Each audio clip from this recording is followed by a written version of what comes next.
When you feel something like resentment and envy and jealousy, these are signs and triggers for these self-destructive streaks. So if you start to feel these negative emotions, you need to find a positive channel for them quick, because otherwise they will wreak havoc in your life.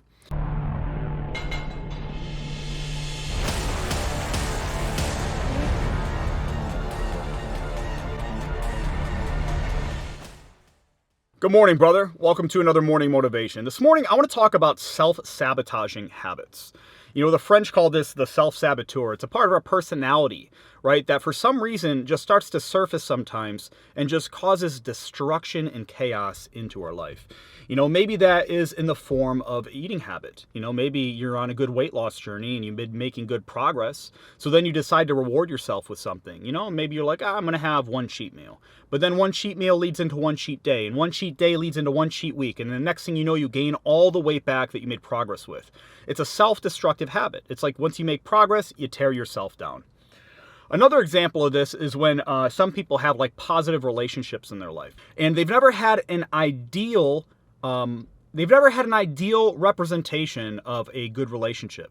So they withdraw from it. You know, they don't accept love into their life. So when people get close to them, they tend to withdraw and pull back, and they sabotage relationships and they withdraw. Another thing could be a depressive streak. Maybe you have a lot of things going good in your life. Maybe financially you're doing well for yourself.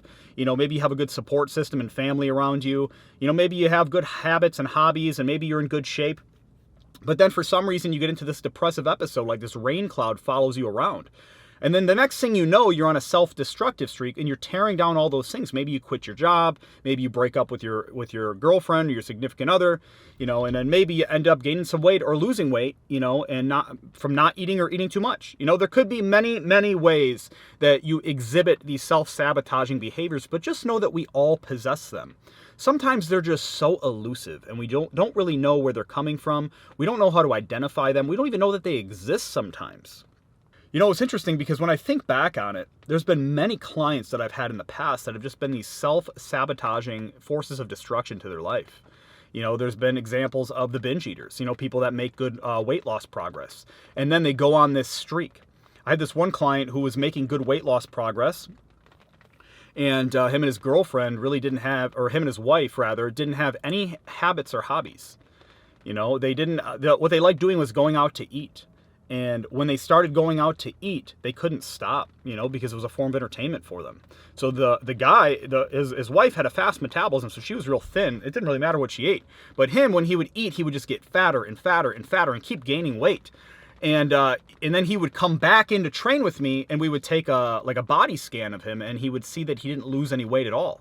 And then he would take it out on me and get angry at me, and then he'd be all silent, and then he'd be upset because some of the other people that were working out with us, I was training a group of people, they were making good positive weight loss. So even that's a self-destructive habit. Somebody who starts seeing progress in their life in something, and then they withdraw from it. They get insecure by it, you know, and then they see other people making progress and they get resentful from it. And then they're just like, fuck it, I'm not going to do anything. I'm just going to keep gaining the weight. I'm going to keep going out to eat. And they get stuck in these habits. And it's sad, you know, when you start to witness some people going through these destructive routines, because a lot of times they can't get out of them. You know, they're fucking lost. And because it's not at the level of their conscious understanding. You know, it's something that they've repressed, or maybe something they've observed in their life from a parent. This is why a lot of people who are overweight came from overweight families. It's not just that there's a hereditary component to it, like it's in their genes, right? Like they're just bigger and fatter people. It's that also the habits of the household. You know, there was and the perfect thing to illustrate this is something called epigenetics. Now, there was a guy named Bruce Lipton who found back in the day, he was a microbiologist, he found that if you put something into a certain environment, it can actually influence that thing to change. The environment will shape the organism. That's why there's polar bears and grizzly bears, right? They're both like a bear species, but one of them's white and can deal with the Arctic temperatures, and one, you know, doesn't live, obviously, in the Arctic temperatures. One's fucking brown, or like a sloth bear, lives in the fucking African savanna. Anyway, these epigenetics, so they found this family. This family was, they both had this rare form of stomach cancer. So they went to this remission group, and they would all meet, you know, it was like a grieving group where they would kind of support each other. And there's this couple that met each other, this man and this woman, and they fell in love, and they decided to get married. And they had this extremely rare form of stomach cancer, and they didn't want to pass it down to their kid. So they decided to adopt a kid. And they're like, okay, this will be the safe option. That way we won't pass down the trait to them. We'll just adopt a kid and then we'll just raise the kid that way. Well, within the matter of a few years, the kid actually developed the same rare form of stomach cancer. And, when the scientists seen this and the doctors seen this, they're like, what the fuck is going on?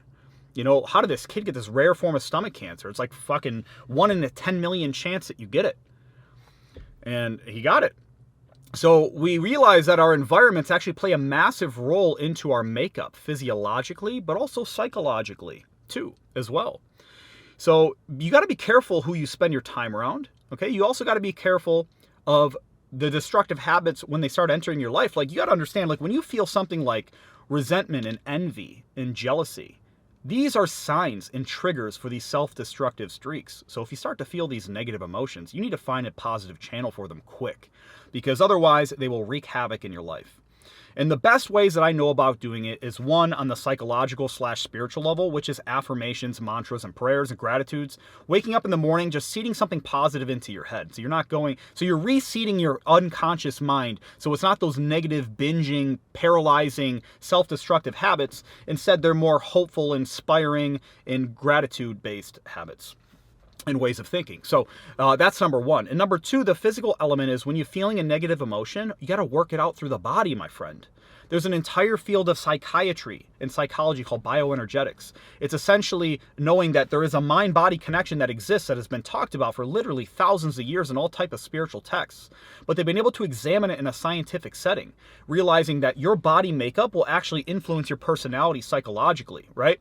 So being able to experience a negative emotion, you can actually work it out through the body as well. So if you're experiencing some of these negative emotions that lead to these self-destructing habits, go to the fucking gym, dude, or go for a walk or a run, or do something physically strenuous. Because the best way to deal with stress and negativity, which is what all of those jealousy, and all those other emotions and envy can go into, is it creates stress. The best way to deal with stress is to create stress, create physical stress. So you give yourself a positive channel to burn that, right? It's like you got a bunch of fuel, this energy that you feel in stress. It's like, throw it into the fire, man. Use it up, burn it up. And the best way you can go about doing that is doing something physical. So look, you may experience self-destructive streaks in your life. It's the best way you could see is, the best way you can start to see this, say in a relationship setting, we'll use it as an example, right?